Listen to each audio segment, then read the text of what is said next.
እንዴት ናችሁ? የእግዚአብሔር አምላካችን ስም የተባረከ ይሁን። እግዚአብሔር አምላካችን እጅግ አድርገን እናመሰግናለን። መጨረሻ ላይ ፓስተር በተናገረውን ማስታወቂያውን በደንብ ጠንከር አድርጌ እናገራለሁ። በተለይ የአውቴ ሚኒስትሪ ባለው ፕሮግራም ላይ ዋናው ወንጌል ስርጭት ነውና አርብ ምሽት ወንጌል ስርጭት እናደርጋለን። 3 ቦታዎች ተመርጠዋል። ስካይላይን፣ ስፕሪንግፊልድ እና ሌላ ቦታ አለ። ስለዚህ አርብ ጸሎት ምን ታረጉም ጸሎት እንዳለ ሆኖ ግን ወንጌል ስርጭት እናደርጋለን። ቅዳሜም እንደዚሁ ወንጌል ስርጭት እናደርጋለን። ጠዋት ዋናው ፕሮግራሙ የአምልኮ ፕሮግራሙ 1 PM ነው የሚጀምረውና ያው ፍላየሩ በተለያየ ሁኔታ ቅድም እንደተነገረው ደርሷቸዋልና ዋናው ግን ነፍሳትን ነው። ወንጌል ስርጭት እናደርጋለን። ስለዚህ አርብ ምሽት የምትችሉት በተለይ ዝም ብላችሁ ስካይላይን አካባቢ ብትመጡ ታገኙናላችሁ። ቅዳሜም እንደዚሁ እናደርጋለን ማለት ነው። የእግዚአብሔር ስም የተባረከ ይሁን። ተነስተን የእግዚአብሔር ቃል እናነብና የዛሬው መልእክት እንካፈላለን። ሁላችሁም ገላትያን ምዕራፍ 5 ታወጡና በዛ አንዳንድ ነገሮች እናገራለሁ።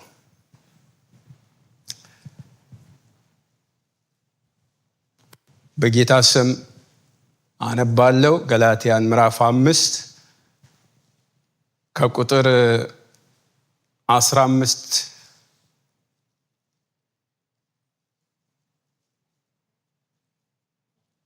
ወይም ትንሽ ከፍ ብዬ ላንብበውና ነገር ግን እላለሁ በመንፈስ ተመላለሱ፣ የሥጋን ምኞት ከቶ አትፈጽሙ። ቁጥር 16 ነው ያነበብኩት። ሥጋ በመንፈስ ላይ መንፈስም በሥጋ ላይ ይመኛልና እነዚህ እርስ በርሳቸው ይቃወማሉ። ስለዚህም የምትወዱትን ልታደርጉ አትችሉም። በመንፈስ ብትመሩ ግን ከሕግ በታች አይደላችሁ። የሥጋም ሥራ የተገለጠ ነው። እርሱም ዝሙት፣ ርኩሰት፣ መዳራት፣ ጣዖትን ማምለክ፣ ሟርት፣ ጥል፣ ክርክር፣ ቅንዓት፣ ቁጣ፣ አድመኝነት፣ መለያየት፣ መናፍስትን ይቅርታ ምንድነው የሚለው? መናፍቅነትን በስልክ እያነበኩ ስለሆ ምኞትን፣ መግደል፣ ስካር፣ ዘፋኝነት ይህንንም የሚመስል ነው። አስቀድሜ እንዳልኩ እንደዚህ ያሉትን የሚያደርጉ የእግዚአብሔርን መንግሥት አይወርሱም። እግዚአብሔር ይመስገን። እንጸልያለን። እግዚአብሔር ሆይ እናመሰግንሃለን። ስምህ የተባረከ ይሆን። በተለያየ መንገድ እየተናገርከን ነበር። በዝማሬ በልጆችን እግዚአብሔር ሆይ ጥቅስ በማንበብ እግዚአብሔር ሆይ ተናገርከን። ስምህ የተባረከ ይሆን። አቤቱ ወደ አንተ መጥተን በከንቱ አንመለስም። እግዚአብሔር ሆይ አጽናንተህ አቤቱ ቅዱስ እግዚአብሔር ሆይ ፈውሰህ የምትልክ አምላክ ነህ። ስምህ የተባረከ ይሆን። ስለተደረገው ነገር ሁሉ እግዚአብሔር ሆይ በጌታ በኢየሱስ ስም እናመሰግንሃለን። እድል ሰጥተህን ዛሬም በፊትህ ስላለን ይህንን እድል አገኘን። ዛሬ እግዚአብሔር ሆይ በፊትህ እንድንሆን ብዙዎች ምናልባት በዚህ ሌሊት ተኝተው አልተነሱ፣ በተኙበት ቀርተው ይሆናል እግዚአብሔር ሆይ፣ ወይ ደግሞ በሌላ በብዙ መከራ አሉ ይሆናል፣ አናቅም። እኛ ግን እግዚአብሔር ሆይ አንተ በሰጠህን ምሕረት በአንተ በሰጠህን ቸርነት በፊትህ አለን። እንደ ቀላል አንወስደውም። ስምህ የተባረከ ይሆን። ቅዱስ አባት ሆይ አሁንም በፊትህ አለን። አንተ ተናገረን። መመለስ ካለብን ነገር እንድንመለስ እግዚአብሔር ሆይ መተው ያለብን እንድንተው፣ መልቀቅ ያለብን እንድንለቅ፣ መያዝ ያለብን እንድንይዝ እንድትረዳን በኢየሱስ ስም ጸለይኩኝ። ቃልህ ሊያጣምም የሚወጣ የክፉ ሥራ በስምህ ሥልጣን የታሰረ ይሆን።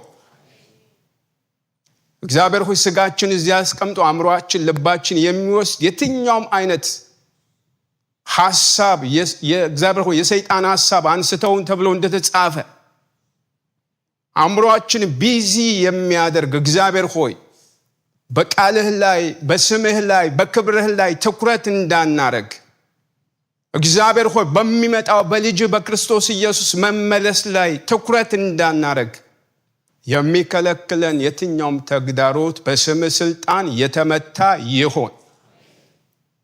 በዚህ ሰዓት ሰላም እንዲሰማን በኢየሱስ ስም እጸልያለሁ። ጤና፣ ሰላም እንዲሰማን በኢየሱስ ስም እጸልያለሁ። የትኛውም የሚጨነቅ ነፍስ በኢየሱስ ስም ሰላም እንዲያገኝ እጸልያለሁ። ቅዱስ አባት ሆይ መንፈስ ቅዱስ በመካከላችን ይሆን። በኢየሱስ ስም አሜን።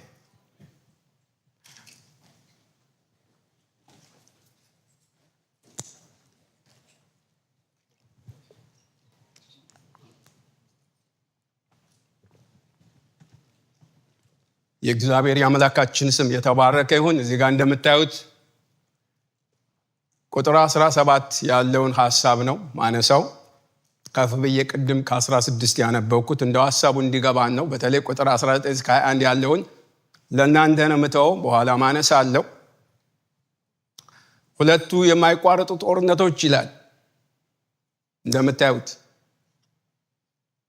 ጦርነት የሚወድ የለም። ጦርነት የሚወድ የሰው ልጅ የለም። ምናልባት ጦርነት የሚወዱ ስልጣን ለመያዝ ሊሆን ይችላል። አንዱን ገለው፣ አንዱን ጨፍጭፎ፣ አንዱን አጥፍቶ እነሱ በስጋ ተገፍተው፣ በሰይጣን ተገፍተው፣ በጨለማው ዓለም ተገፍተው ምንም ላይመስላቸው ይችላል፣ ምንም ላይታያቸው ይችላል። ዛሬ እኔ እናንተ የምንመለከተው ጦርነት ግን በአገር ጉዳይ አይደለም። በአገር ጉዳይ አይደለም። እዚሁ እኛው ራሳችን ውስጥ የሚሆን ጦርነት ነው። እኔ ውስጥ፣ እናንተ ውስጥ የሚሆን ጦርነት ነው።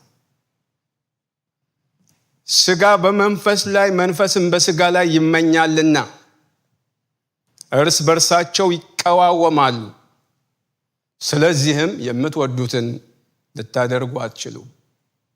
መመኘት ካለ ሁልጊዜ ችግር አለ፣ ትግል አለ። ምኞት አስቸጋሪ ነው። የሰውን ዓይን ያሳውራል፣ የሰውን ልብ ያሸፍታል። ሰው በምኞት ነው የሚያልቀው። ሰው በምኞት ነው የሚሞተው። አንዳንዱ የሚሳካ ማይሳካ፣ ሚያዝ ማይያዝ፣ ሚጨበጥ ማይጨበጥ፣ ሚደረስበት ማይደረስበት ትግል አለ። በምኞት መካከል ትግል አለ። ጳውሎስ የሮሜ 7 ከቁጥር 15 እስከ 24 ያለውን ሐሳብም እዚህ ጋር ነው የሚደግመው። የምትወዱትን ማድረግ አትችሉም። ሰው የሚወደውን ማድረግ አለመቻሉ ራሱ ከባድ ነው። ይመስለናል የምንወደው ነገር ምናደርግ፣ ምንበላ፣ ምንጠጣ፣ ምንለብስ፣ ምናገኝ ይመስለናል። አንዳንዴ ተገደል ሊሆን ይችላል። ውድድር ያየነው የሰማነው ያደረጉት ማድረግ አለብኝ ብለን በመነሳሳት መሄድ አለብኝ ብለን በመነሳሳት ልናደርግ እንችላለን። ስለዚህ ሁለቱ የማይቋረጡ ጦርነቶች በእኔ እናንተ ውስጥ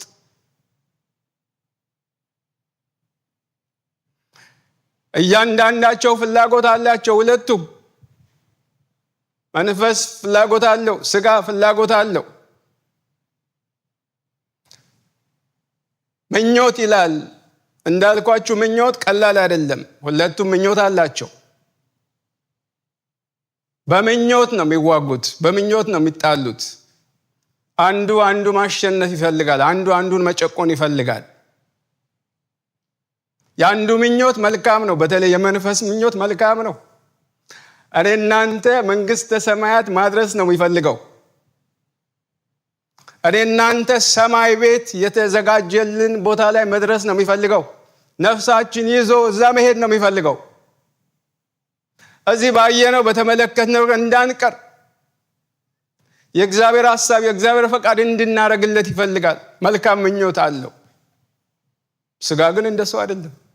የስጋ ደግሞ ጭራሽ ተቃራኒ ነው። በዚህ በሁለቱ መካከል ነው ጦርነት የሚካሄደው። የመጨቆን የማሸነፍ የትግል ሜዳው ደግሞ ችግሩ ነፍስ ነው።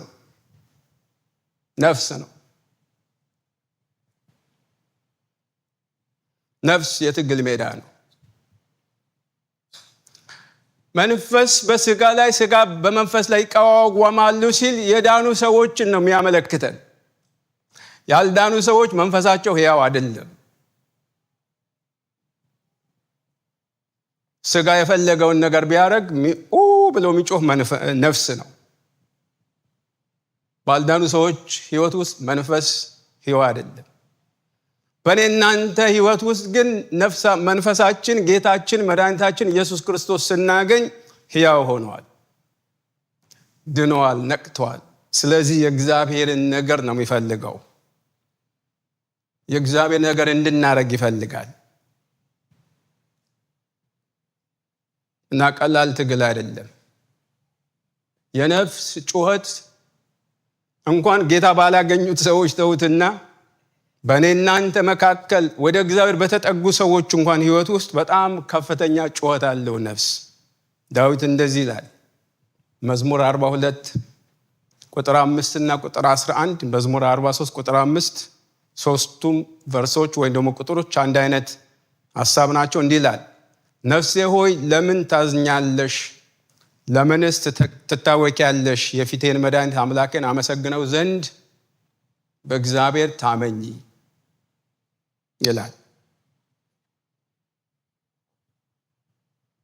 የነፍስ ጩኸት ነፍስ ትጮሃል። እግዚአብሔርን ጋር ተጠግተን ትጮሃለች፣ ዝም አትልም። የምታየው ነገር ሁሉ ያስፈራታል። የምታየው ነገር በሙሉ ያስፈራታል። ይሄ ምን ከምራቸው ነገሮች ነፍስ ያስደስታታል ብላችሁ እንዳትሉ። ምንይዛቸው በሙሉ ምናጌጣቸው በሙሉ ምንሸከማቸው በሙሉ ምንሰበስባቸው በሙሉ ነፍስ ያስደስታታል ብላችሁ አታስቡ። የነፍስ እርካታ ቅድም እንዳልኳችሁ መንፈሳችን ድል ሲያደርግ ነው። ጦርነቱ የሚቀጥል ነው፣ አይቆምም። ምናልባት ይቀንሳል። በኋላ አነሳለሁ። በሕይወት እስካለን ድረስ እናንተ በስጋ እስካለን ድረስ እየጎሸምን እምቢ እያልን እየታገልን ይኖራል እንጂ ድል የለም። ባለፈ እንደተነሳው ድል አድርገን የምንዞርበት አይደለም። በዚህ ዓለም እስካለን ድረስ በዓለም እስካልወጣን ድረስ በዓለም እስካለን ድረስ ጌታ እንዳለ ትግል አለ፣ ፈተና አለ። ተስፋው ግን ጌታ ይዟችሁ እኔን ዓለምንም አሸንፌአለሁ ብሎናል። እነዚህ ሁለቱ ጦርነቶች የማንም እገዛ የሚፈልጉ አይደሉም። የማንንም የውጭ እርዳታ የሚፈልጉ አይደሉም። ማለት የውጭ እርዳታ ስላችሁ የሆነ ሰው እንዲመክረን አንፈልግም ማለት አይደለም። መልካም ነገር አንፈልግም ማለት አይደለም። እርስ በርሳቸው ይመኛሉ። እርስ በርሳቸው ነው ምኞቱ። የእርስ በርስ ችግር ነው። የእርስ በርስ ጦርነት ነው። መልኩ በጣም አስቀያሚ ነው። በጣም ከባድ ነው። ሁለቱም ግን የሚያስፈልጉ ናቸው። ስጋችንም ያስፈልገናል፣ መንፈሳችንም ያስፈልጋል። የእርስ በርስ ጦርነት ባለፈ ፓስተር ኤሊ እንዳነሳው የእርስ በርስ ጦርነት አስቀያሚ ነው። በጣም አስቸጋሪ ነው። የሁለት ሀገር ጦርነት አይደለም።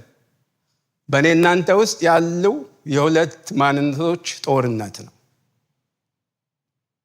አንድ ጊዜ አንድ ገበሬ ሁለት በሬዎች ተጣሉበት። እንዴት እንደሚለያያቸው በጣም ቸገረው። ለምን? ሁለቱም በጣም የሚወዳቸው በሬዎች ናቸው።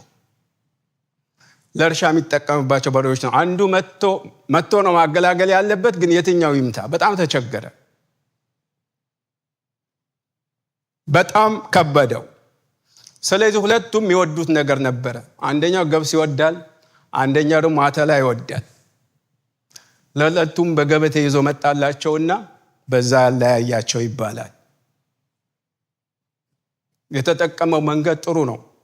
ሁለቱም ላለማስቀየም፣ ሁለቱም ላለማሳዘን።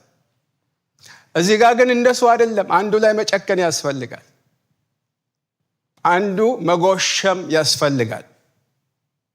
ይሄ ጦርነት እንዳልኳችሁ የተባበሩት መንግስታት ጣልቃ ገብተው የሚያስቆሙት አይደለም።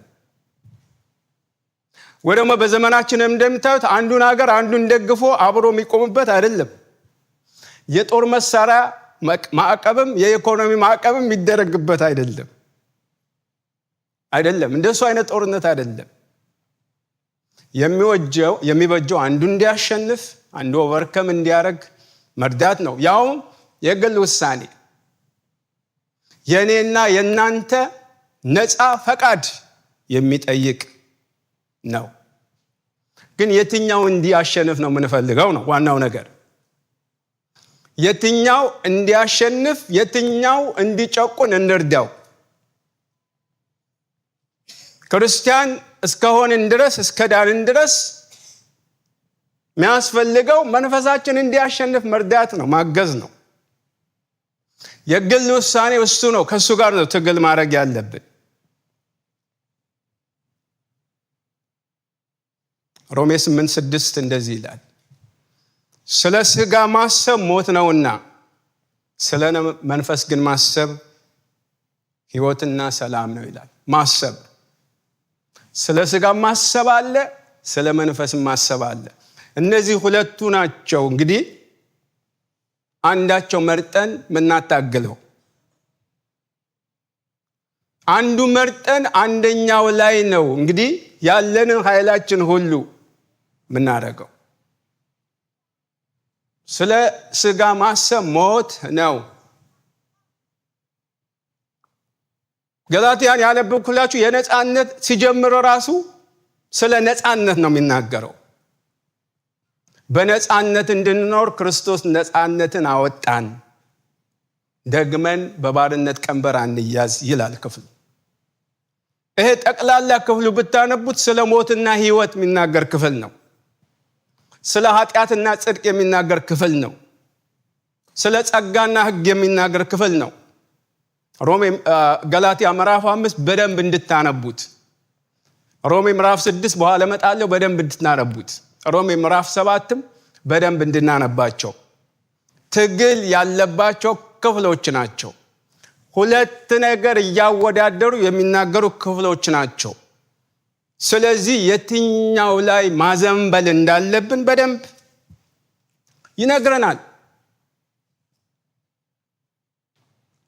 በእግዚአብሔር ቃል፣ በጸሎት፣ በተለያየ መንገድ ማቅረብ ያለብንን እንድናቀርብ፣ ማራቅ ያለብንን እንድናርቅ፣ ማቀብ ማድረግ ያለብን ነገር ማቀብ እንድናረግ፣ መያዝ ያለብን ነገር እንድንይዝ ይነግረናል። አታቅርቡና አቅርቡ በሚል መልእክቴን እጠቀልላለሁ ዛሬ። ባለፈ ሳምንት ጌታ ያስተማረን ክርስቶስ ኢየሱስ ራሱ የመዓዛ ሽታ አድርጎ እግዚአብሔር ፊት እንዳቀረበ ተመልክተናል። ዛሬ እኛን እንድንቀርብ ሮሜ ምዕራፍ 6 12 እና 13 በዚህ ሁለት ጥቅሶች መልእክቴን ለማጠቃለል እሞክራለሁ። ሮሜ ምዕራፍ 6 ቁጥር 12 እና 13 ሁላችንም እናውጣ።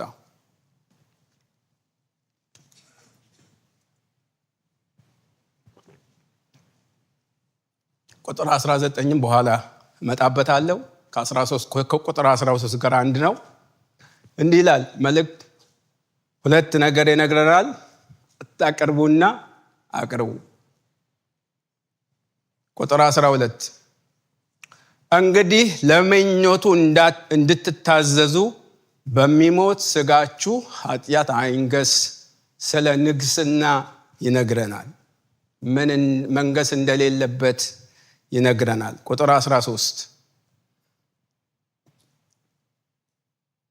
ብልቶቻችሁን የአመፃ የጦር ዕቃ አድርጋችሁ ለኃጢአት አታቅርቡ። ነገር ግን ከሙታን ተለይታችሁ በሕይወት እንድትኖሩ ራሳችሁን ለእግዚአብሔር አቅርቡ። ብልቶቻችሁም የጽድቅ የጦር ዕቃ አድርጋችሁ ለእግዚአብሔር አቅርቡ። አታቅርቡና አቅርቡ። ቁጥር 12 ለምኞቱ እንዳትታዘዙ በሚሞት ሥጋችሁ ኃጢአት አይንገስ። ቅጭ አድርጎ ሥጋ ሟች ነው፣ ሥጋ ፈራሽ ነው፣ ሥጋ ጊዜያዊ ነው። እንደፈለግን እንብላ፣ እንደፈለግን እንጠጣ፣ መንፈሳችን ድኗል፣ ሥጋችን የፈለገ ነገር ቢያደርግ አንዴ ድነናል የሚሉ ሰዎች አሉ። ግን እንደሱ እንዳልሆነ ይኸው አንደኛ ተሰሎንቄ ምዕራፍ 5 ቁጥር 22ን ማንብቡት። ጌታችን በመጣ ጊዜ ሦስቱም እንደውም ከታች ጀመርና መንፈሳችሁ፣ ነፍሳችሁ፣ ሥጋችሁ ጌታ ሲመጣ በጽድቅ ተጠብቀው እንዲጠብቁ ይላል። ስለዚህ ኃጢአት አይንገስ። ለኃጢአት የተመቻቸ እንዳይሆን ሥጋችን ይነግረናል። ኃጢአት አይንገስ፣ እንዳይነግስ፣ ለኃጢአት የተመቸ እንዳይሆን። ከነገሰ አንድ ነገር መከልከል አትችሉም። ማረም ከባድ ነው። መመለስ ከባድ ነው። አስቸጋሪ ነው። ሁለንተና ያበላሻል። ሩጫ ይገታል። የትም መድረስ አንችልም። መታዘዝ አንችልም። እንቅ አርጎ ነው የሚይዘን። የትም መሄድ አንችልም። ብለን ብንጮህ የሚደርስ የለም። ለምን? ተይዘናል። ሰው በሥጋው ኃጢአት ከነገሰ የኃጢአት መጫወቻ ሜዳ ከሆነ ሥጋው የትም መድረስ አይችልም። ምንታዘዘው፣ ሰው የሚታዘዘው ለተገዛለት ነገር ስለሆነ፣ ላሸነፈው ነገር ስለሆነ ሮሜ በዚሁ ክፍል ምዕራፍ 6:16 እንዲህ ይላል፣ ለመታዘዝ ባሪያዎች እንዲሆኑ ራሳችሁን ለምታቀርቡለት ለእርሱ ለምትታዘዙለት ባሪያዎች እንደሆናችሁ አታውቁምን? ወይም ለሞት የኃጢአት ባሪያዎች ወይም ለጽድቅ የመታዘዝ ባሪያዎች ናችሁ ይላል። ከሁለት አንዱ አንዱን ነው የምትመርጡት። ከሁለት አንዱ ለአንዱ ነው የምትሆኑት። ለምትኖሩለት ነገር ነው የምትታዘዙት። ያን ነው ድራይቭ የሚያደርጋችሁ። ለሁለት ጌቶች መገዛት አትችሉ። በአንድ ጊዜ አይቻልም። ጌታ ኢየሱስ ክርስቶስ ያስተማረው ትምህርት ነው። አትችሉ። ወይ አንዱ ትወዳላችሁ ወይ አንዱን ትጠላላችሁ። ስለዚህ ምርጫ አለን ማለት ነው። እኔ እናንተ ምርጫ አለን። ወይ እግዚአብሔር እንዲነግስብን በሥጋችን በዚሁ ሥጋ፣ ወይ ደግሞ ሰይጣንና ሰራዊቱ በኃጢአት ምክንያት እንዲነግሱብን መፍቀድ እንችላለን። ሥጋችን ለራሳችን ጠላት ነው። ዓለምም ሰይጣንም የሚጠቀሙት በሥጋችን ነው። እግዚአብሔር በፈጠረው ፍጥረት ላይ መብት አለው መጠቀም። ሰይጣን ሲጠቀም ግን በሕገወጥ መንገድ ነው የሚጠቀመው። ስለዚህ ሥጋችን በተለይ አጥር ከሌለው ክፍት ከሆነ የፈለገ ነገር የሚገባበት ከሆነ ብልቶቻችን የፈለገ ነገር ሚነካኩ ከሆነ ከባድ ነው። አጥር ያስፈልጋል ማለት ነው። እምቢ ማለት ያስፈልጋል ማለት ነው። ለዓይን አጥር ያስፈልጋል፣ ለጆሮ አጥር ያስፈልጋል፣ ለእጅ አጥር ያስፈልጋል፣ ለልባችን አጥር ያስፈልጋል። ለዚህ ነው ጳውሎስ ለዚህ ለሞት ከተሰጠ ሰውነት ማን ነው የሚያድነኝ? ሮሜ ምዕራፍ 7 ከቁጥር 15 ጀምራችሁ አንብቡት ብያችኋለሁ። ትግሉ ማን ነው የሚያድነኝ? በሮሜ 7 እና በሮሜ 8 መካከል ያለው ትልቅ ልዩነት ነው ያለው። በጣም ትልቅ ልዩነት እና ሮሜ 8:13 እንደዚህ ይላል፣ እንደ ሥጋ ፈቃድ ብትኖሩ ትሞቱ ዘንድ አላችሁ ይላል። በመንፈስ ግን የሰውነትን ሥራ ብትገሉ በሕይወት ትኖራላችሁ።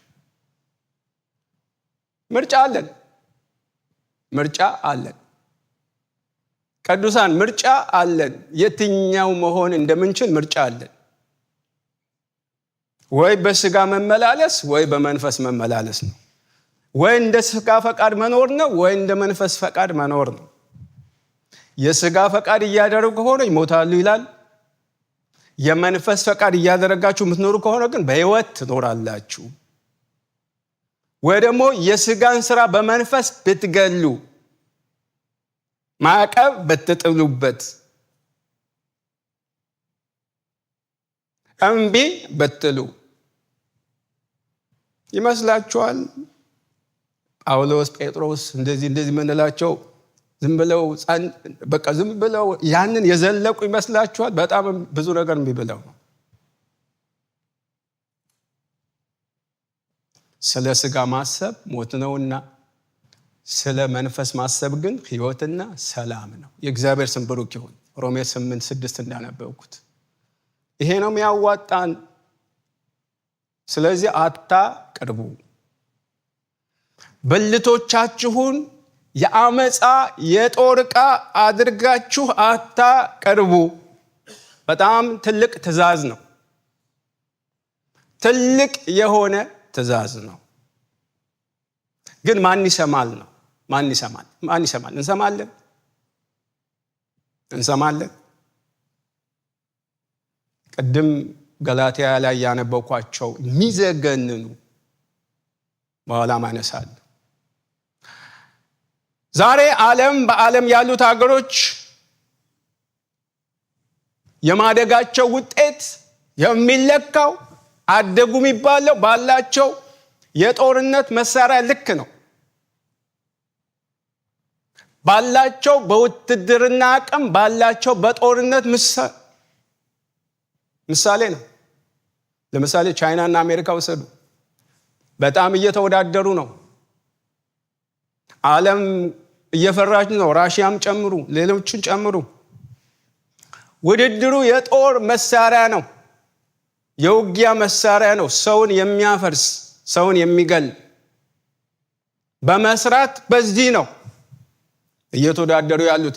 ሚለንም እኛ ጋር ልክ እንደዛ መሳሪያ እናንተ የሚያጠፋ ነገር እናንተ ውስጥ አለ። ደስቲኒያችሁ የሚያበላሽ ሩጫችሁ የሚገታ ነገር እናንተ ጋር አለ፣ እናንተ ውስጥ አለ። ለምን ዓለምን እናያለን እኛ? ሰው ያልገባው ነገር አለ፣ ያልገባን ነገር አለ። በውጭ በሚመጣው መሳሪያ ሳይሆን ሰው የሚጠፋው በኃጢአቱ ነው።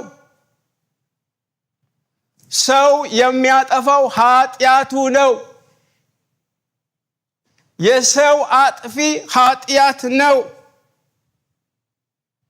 ሰው በኃጢአቱ ነው የሚጠፋው።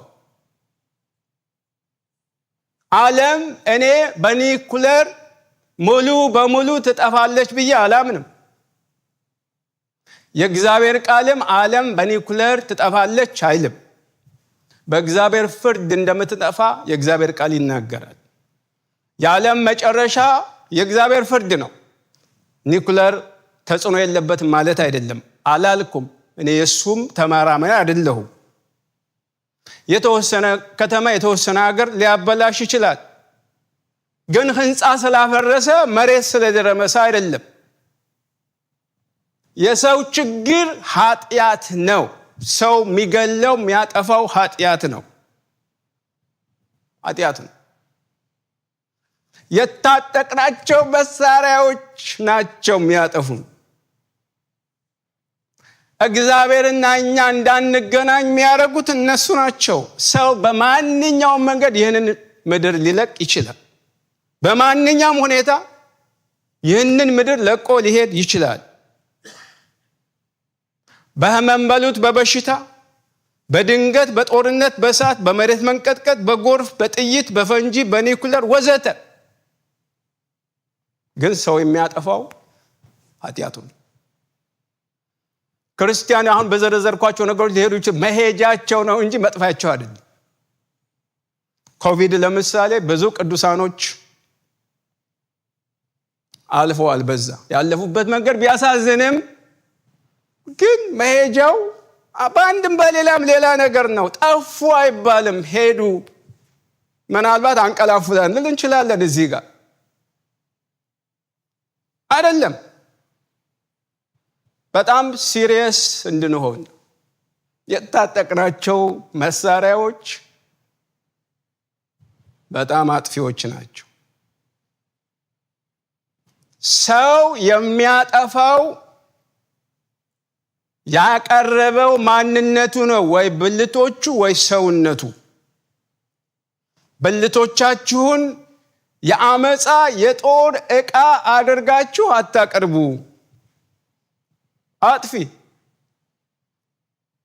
አጥፍቶ ጠፊ የሚባል አነጋገር አለ። አንዳንድ ራሳቸው እንትን ያደርጉና አብዛኛው እንግዲህ እነሱ ከክርስቲያኖች ጋር በተያያዘ ነው። እኔ እነዛ ራሳቸው ነው የሚጠፉት፣ ራሳቸው ነው የሚጠፉት። የኔ እናንተ መሄጃ መንገዱ ልዩ ልዩ ነው። አንዳንዶቹ በመጋዝ ተሰንጥቀው፣ አንዳንዶቹ በእሳት ተቃጥለው አይደል የሚለው። መሄጃው ልዩ ልዩ ነው። ጠፉ ግን አይልም።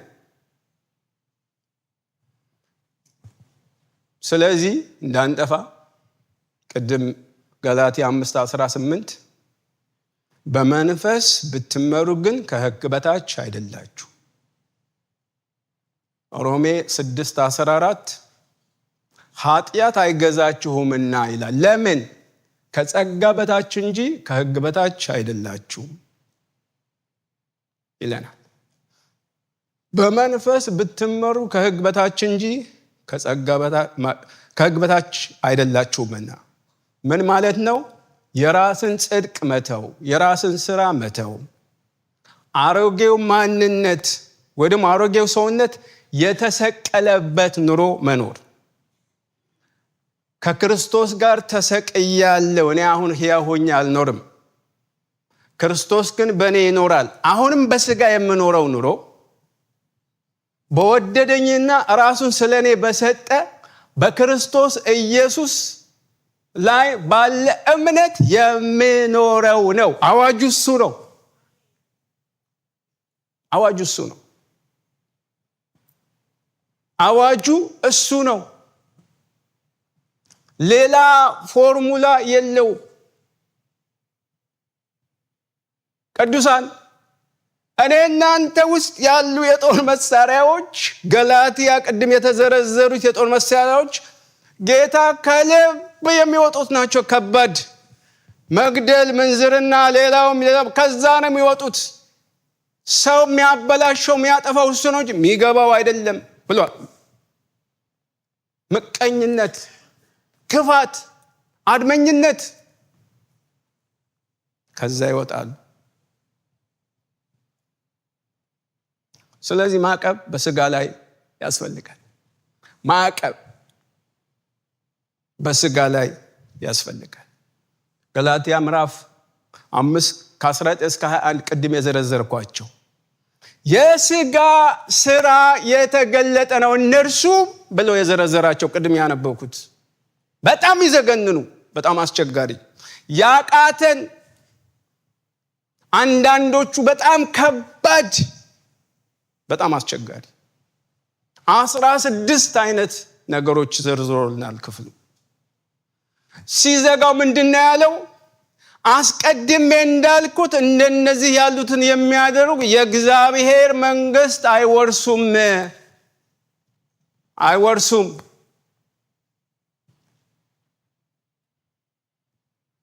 መጨረሻ ጌታዊ ብናል አያቀንም።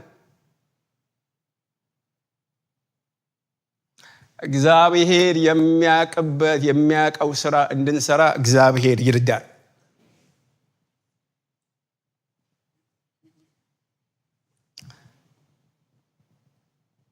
ቃጫ እንደያዛት ዶሮ በሆነ ነገር ተተብትበን ዶሮ ራሷ ነች የምትጠመጥመው ያቺ ቃጫ።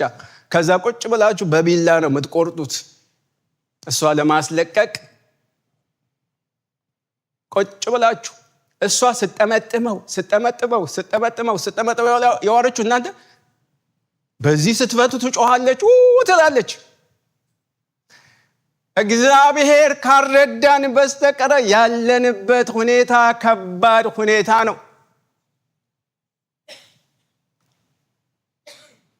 የቆመ የሚመስለው ይጠንቀቅ ይላል መጽሐፍ ቅዱስ። በዚህ 2 ሳምንት የዛሬ ሳምንትም ወንድማችን ወንድም ባለፈ ሲያስተምር እንደነበረው የሆነ ቦታ ላይ ብቻ ስታክ አድርገናል፣ ቆመናል።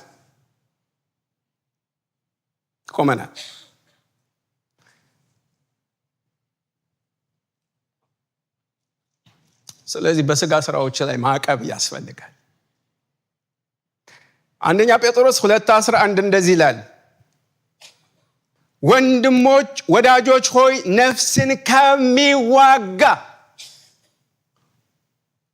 የጦርነት ወሬ እኮ ነው የሚያወራው። የጦርነት ወሬ ከሚዋጋ ስጋዊ ምኞት ትርቁ ዘንድ እንግዶችና መጻተኞች እንደመሆናችሁ እለምናችኋለሁ። እንግዶችና መጻተኞች ናችሁ። እዚህ ምድር ላይ የምትቆዩ አይደላችሁም። ዘላለማዊ ነገር አለ። የስጋ ምኞት ግን እነዚህን ያበላሻል፣ ሩጫን ያበላሻል። እለምናችኋለሁ ትኩረት አድርጉ እያለን ነፍስን ከሚዋጋ ባጭር ከሚያስቀር አንጎ ነፍሳችን ነው አልኳችሁ ጭንቅ ውስጥ ያለችው ሜዳው ጦርነቱ እዛ ነው ያለው። ጦርነቱ የሚካሄደው እዛ ነው። ዓለምን ወይንም በዓለም ያሉትን አትውደዱ።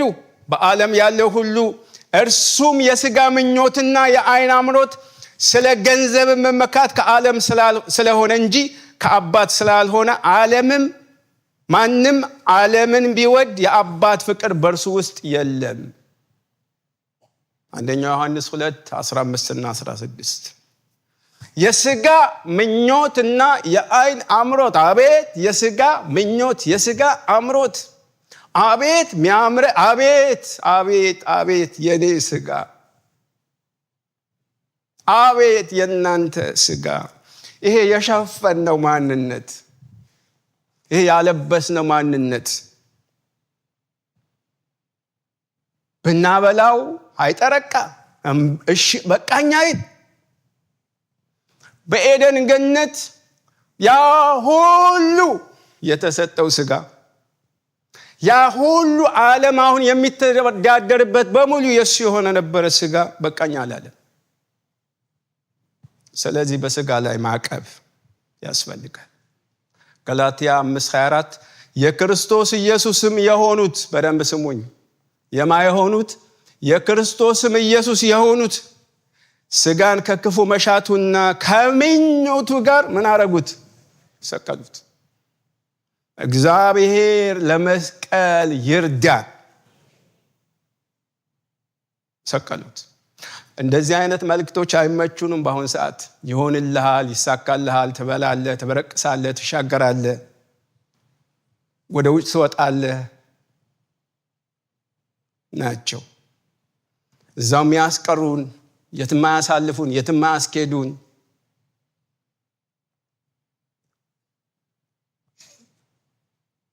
የክርስቶስ ኢየሱስ ስም የሆኑት የወሰኑት፣ የጨከኑት፣ እምቢ ያሉት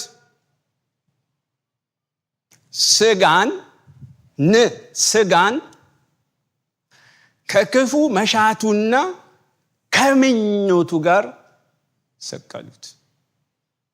እግዚአብሔር እንደዚህ እንድናረግ ይርዳል። ስለዚህ አታቅርቡ የሚለው ይሄ ነው። ሁለተኛ አቅርቡ ይለናል። ማቅረብ ደግሞ የሚገርማችሁ ከባድ ነው፣ ቀላል አይደለም።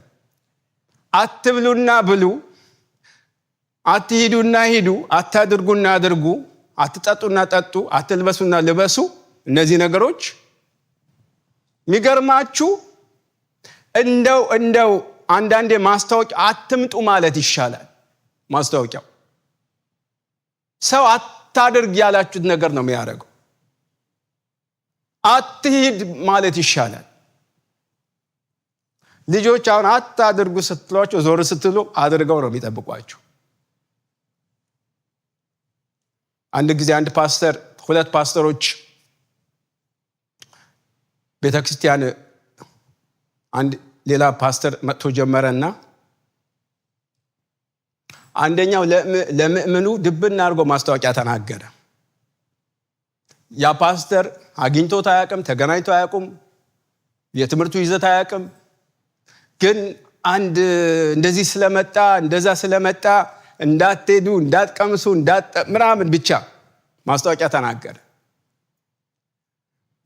አንደኛው ፓስተር ደግሞ ወንድም የከሌ የሚባል እዚህ ሰፈር መጥቷል፣ ስለዚህ ባገኘነው ነገር እንርዳው፣ እናግዘው፣ አብረነው እንቁም ብለው ማስታወቂያ ተናገረ። የሚገርማችሁ አትሂዱ አትቅመሱ ያላቸው ጠቅላላ ተገልብጠው እዛ ሄደ ነው የሚባለው። ለምን? አትሂዱ አትቅመሱ አትዩ ስላላቸው። ሰው ለማየት ይጓጓል። ያኛው ግን ምእምኑ ሁሉ አንድም ሰው አልሄደም ይባላል። አብረው ቆመዋል በፍቅር። አታቀርቡ። ከሙታን ተለይታችሁ በሕይወት እንድትኖሩ አሮጌው ሰው ከነመሻቱ፣ ስጋ ከክፉ ምኞቱ ከነመሻቱ ስቀሉት ካለን፣ ስለዚህ ከሙታን ተለይታችሁ በሕይወት እንድትኖሩ የሚለውን በደንብ ያዙልኝ። ስጋ ከክፉ ምኞቱ ከነመሻቱ ካልተሰቀለ እኔ እናንተ ችግር ውስጥ ነው ያለ ነው። ከባድ ችግር ውስጥ ነው ያለ ነው። ገላትያ 5:24 እንዳነበብኩት ሩጫ የሚከለክል ነው፣ ህይወት የሚከለክል ነው። በጣም አያችሁ፣ ማሰብ አለብን። ቆም ብለን ማሰብ አለብን። ማሰብ አለብን። ምናቀርበው ነገር የሚሆነውን ነገር ነው። አንድ ጊዜ ሁለት ወንድማማቾች ነበሩ። በጣም ሩቅ ጊዜ ነው። ዱክዶም ወይም ደግሞ አሁን ቤልጂየም በሚባል አካባቢ ነው። በ14ኛው ክፍለ ዘመን ታናሽና ታላቅ ወንድማማቾች ናቸው። ታላቅየው ሬናይልድ ይባላል። ትንሽየው ደግሞ ኤድዋርድ ይባላል። ሁለቱም ያንን አካባቢ መግዛት ፈለጉ። ሁለት ወንድማማቾች፣ ሁለት ስጋዊ ወንድማማቾች፣ በስጋ ወንድማማቾች የሆኑት እና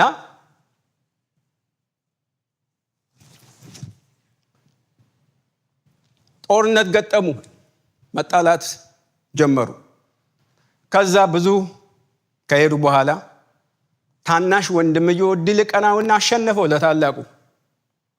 ሬናልድ በኤድዋርድ ተሸነፈ። እስር ቤት ከተተው። ታናሽ ወንድምየው ታላቂው እስር ቤት ከተተው። አልገደለውም፣ አላቆሰለውም።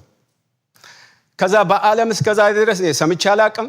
ምናልባት በጣም ኃይለኛ ሴኩሪቲ ያለበት እስር ቤት ነው ሰው የሚገባው። እስር ቤቱ በሩም መስኮቱም ከፍት ነበር። ያ ወንድም አስገብቶ ሲያስቀምጠው ታናሽ ወንድምየው ለታላቅ ወንድምየው እንደዚህ አለው፣ ከዚህ እስር ቤት የወጣህ ዕለት ያለህን ፖዚሽን ያለህን ሀብት በሙሉ መልስልሃለሁ፣ ግን ከዚህ እስር ቤት መውጣት አለብህ አለው። እስር ቤቱ ምንድን ነው? በር የለውም፣ መስኮት የለውም። ነገር ግን ታላቅ ወንድምየው ቅጽል ስም አለው። ቅጽል ስሙ ክራሱስ ይባላል። ክራሱስ ማለት በእነሱ ቋንቋ ፋት ወይም ወፍራም ማለት ነው። ስለዚህ ያ ወፍራም ሰው ያንን በር መውጣት አይችልም፣ ያንን መስኮት መውጣት አይችልም። ምን ማለቱ ነው? ዳይት ካረክ፣ ዲሲፕሊን ካረክ ከዚህ እስር ቤት መውጣት የምችለው እንደሱ ነው አለው። ኤድዋርድ ምን ዘየደ ሌላው ሬናልድ የሚወደውን ምግብ፣ ጣፋጭ ምግብ አለ የተባለ ምግብ በየጠዋቱ በየሰዓቱ እንዲቀርብለት አዘዘ። ያ ታላቅ ወንድም እስር ቤት ነው ያለው፣ እንቅስቃሴ የለም። የመጣለት ምግብ ኢግኖር ማድረግ አልቻለም፣ ዲሲፕሊን ማድረግ አልቻለም። ያ ምግብ ይመጣል፣ ጠርግ አድርጎ ይበላል። ብሎታል እሱ ከዚህ እስር ቤት የምትወጣ አንተ ራስህ ስትወስን ነው።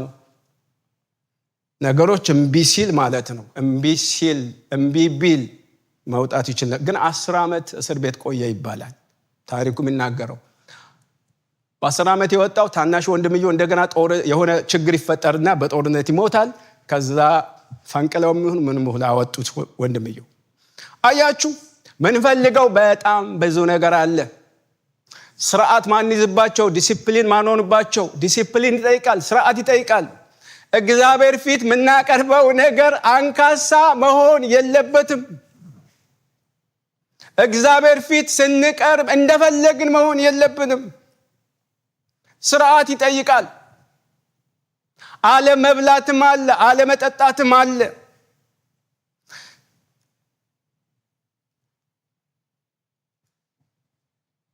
ሰውነታችሁንና ብልቶቻችሁን ለእግዚአብሔር አቅርቡ። እንዴት? ብልቶች ናቸው የጦር መሳሪያዎች ብያቸዋለሁ።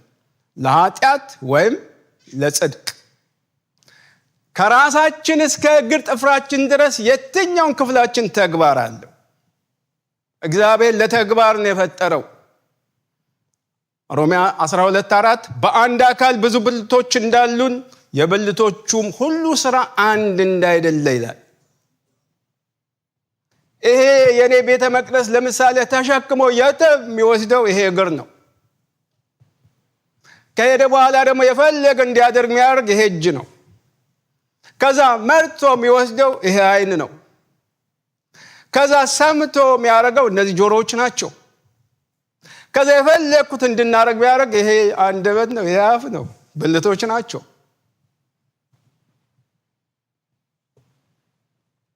አንደኛ ቆሮንቶስ 12:14 አካል ብዙ ብልቶች እንጂ አንድ ብልት አይደለም ይላል። ስለዚህ አቅርቡ። ዛሬ እግዚአብሔር በምን መንገድ እየተናገረን ነው? ምን እያለን ነው? በሕይወታችን እየሆነ ያለውን ነገር በደንብ እናውቃለን፣ እንረዳለን። ማድረግ ያለብንን እንዳቃተን፣ ማድረግ የሌለብንን እያረግን እንደሆነ የጳውሎስ ትግል ሮሜ 7:19 የማልወደውን ክፉውን ነገር አደርጋለሁ፣ ዳሩ ግን የምወደውን በጎውን ነገር አላደርገውም። ጳውሎስ ካስቸገረው እኛ አንቸገርም። እኛ እየተቸገረ እንደሆነ አውቃለሁ። ማቅረብ ማለት ይኸው በፊትህ አለሁ ሁለንተናዬን ተጠቀም ብሎ ራስን ማቅረብ ነው።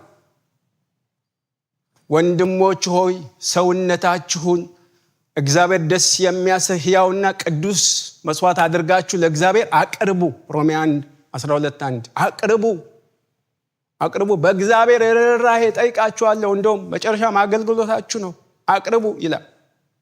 ራሳችን ስንሰጠው መስራት የሚችል አምላክ፣ መቀየር የሚችል አምላክ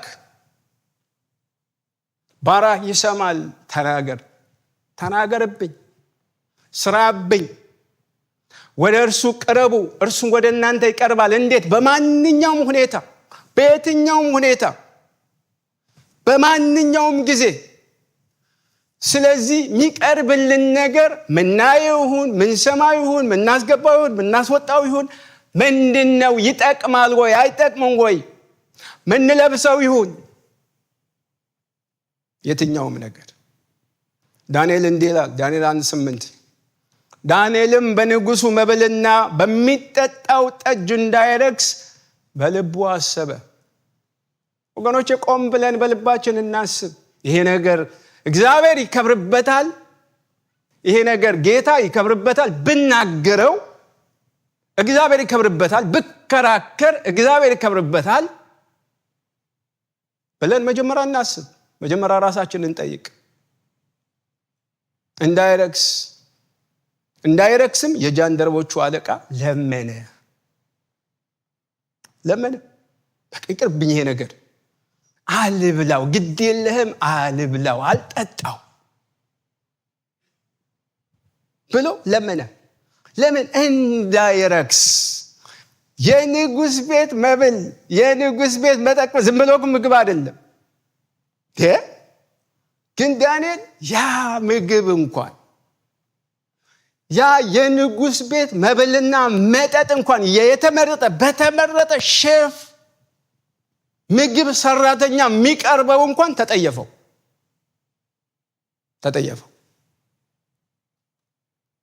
በማይረባ ነገር በምስር የእግዚአብሔርን ነገር ከመጣል እግዚአብሔር ይጠብቃል። በማይረባ በማይሆን ነገር እግዚአብሔር ካዘጋጀልን ነገር፣ ካዘጋጀልን ሽልማት፣ ከዛ ሩጫ የሚያስቀረን ነገር እግዚአብሔር ይከልክልልን። ማስወገድ ያለብን ብዙ ነገር አለ፣ በጣም ብዙ ነገር አለ። አንደኛ ጴጥሮስ ምዕራፍ 2 ቁጥር 1 እንግዲህ ክፋትንም ሁሉ፣ ተንኮልንም ሁሉ፣ ግብዝነትንም ሁሉ፣ ቅናትንም ሁሉ፣ ሐሜትንም ሁሉ አስወግዳችሁ ጌታ ቸር መሆኑ ቀምሳችሁ እንደሆነ በእርሱ ለመዳን አሁን እንደተወለዱ ሕፃናት የቃሉን ወተት ተመኙ ይላል። ምን ክፋት ሁሉ ነው የሚለው። ክፋትን ሁሉ ዘርዝሩ፣ ተንኮልንም ሁሉ፣ ግብዝነትን ሁሉ፣ ቅናትንም ሁሉ፣ ሐሜትንም ሁሉ አስወግዱ። እነዚህ በስጋ ውስጥ የሚመረቱ የጦር መሳሪያዎች ናቸው። ሰውን የሚያጠፉ፣ ከእግዚአብሔር መንግስት የሚመልሱ ናቸው። ጴጥሮስ አስወግዷቸው። እግዚአብሔር እንድናስወግድ ጸጋው ያብዛለን። ማንንም ማየት አያስፈልግም። እኔ ራሴ ነው ማየው።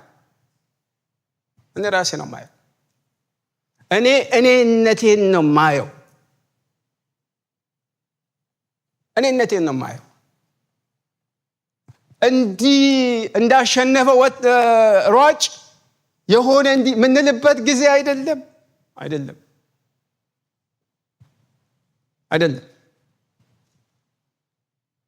ስለዚህ ሮሜ 6:13 ብልቶቻችሁን የጦር መሳሪያ፣ የኃጢአት መሳሪያ አድርጋችሁ ታቀርቡ፣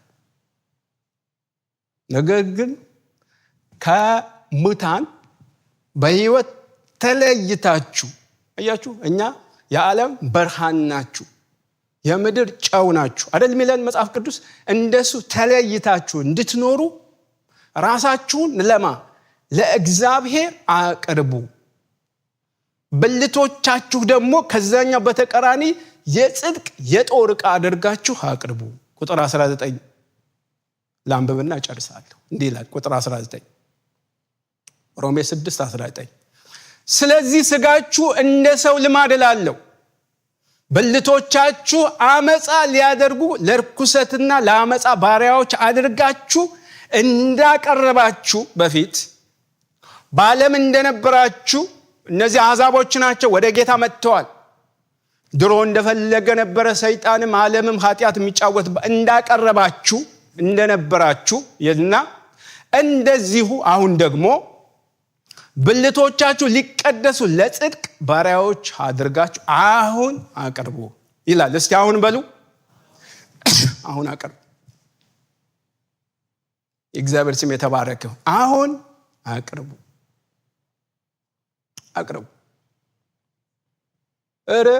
አረኛ ነን የታጠቅነው መሳሪያኛ ላይ ነው ያለው። አጥፊ መሳሪያኛ ላይ ነው ያለው። ሚያጠፋ መሳሪያ፣ ሚፈነዳ መሳሪያ፣ ሚቧርቅ መሳሪያ እኛ ጋር ነው ያለው። እኔና አንተ ለማበላሸት እኛ ጋር ነው ያለው። ራሳችን ካልገዛን ካልተመለስን እኛ ጋር ነው ያለው። ስለዚህ መንቃት አለብን። አሁን ማቅረብ አለብን። ይሄው አለው ተጠቀምብኝ ማለት አለብን።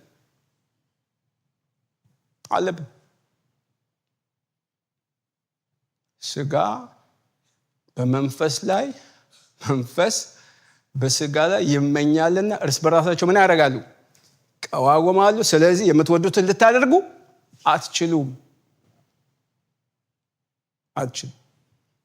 እንዳልኳችሁ በሌላ ወገን የሚቆም ጦርነት አይደለም። ፕሬዚደንት ትራምፕ 8 ጦርነት አቁሜያለሁ አሉ ወደ ስልጣን ከመጡ። የኛ የሚቆም አይደለም። አንደኛው እንደውም የአንድ ሀገሩ የአንድ የሁለት ሀገሩ 36 ዓመት የፈጀ ነው አሉ። ይሄ 30 አይደለም። ዶክተር አብይ ሌብነት ባይጠፋ መቀነስ ይቻላል አሉ። በቀነስ ግን እንችላለን። መንቀነሳው እንዴት ነው? ማን እንዲያሸንፍ በመፍቀድ መንፈሳችን እንዲያሸንፍ በመፍቀድ በእግዚአብሔር ቃል በጸሎት የእግዚአብሔር ቃል በመስማት በመጸለይ ምክር በመስማት ማሸነፍ ዶሚኔት ማድረግ ይችላል መንፈሳችን። እግዚአብሔር ይመስገን። ዋናው ነፍሳችን ትግል ቅድም አንስቼ ይሆን ምናልባት ግመል ሲጣላ ሳር ይጎዳል ይባላል። አሁን ገብቷችኋል? ነፍሳችን ጭንቅ ውስጥ ነው ያለችው። ስለዚህ እግዚአብሔር የሚፈልገው ነፍሳችንን ነው። ለነፍሳችን ነው ዋጋ የተከፈለልን። እግዚአብሔር ነፍሳችን እንዲረከብ ይፈልጋል። ስለዚህ ብልቶቻችሁን የአመፃ የጦር ዕቃ አድርጋችሁ አታቅርቡ። የመጀመሪያው አታቅርቡ፣ ፕሊስ አታቅርቡ። ብልቶቻችሁ የአመፃ የጦር ዕቃ አድርጋችሁ አታቅርቡ። መሳሪያዎቹ እኛ ጋር ነው ያሉት። አጥፊ መሳሪያዎቹ እኛ ጋር ነው ያሉት። ተተኳሽ መሳሪያዎቹ እኛ ጋር ነው ያሉት። አውዳሚ መሳሪያዎቹ እኛ ጋር ነው ያሉት። ስለዚህ ተጠንቀቁ። ከሙታን ተለይታችሁ በሕይወት እንድትኖሩ ሰውነታችሁን ለእግዚአብሔር አቅርቡ። ይሄ ጠቅላላ ሰውነት ማለት እንዳለ። ከዛስ በዚህ ደግሞ ያሉትን ብልቶቻችሁ ለጽድቅ የጦር ዕቃ አድርጋችሁ ለእግዚአብሔር አቅርቡ። የእግዚአብሔር ስም ይባረክ።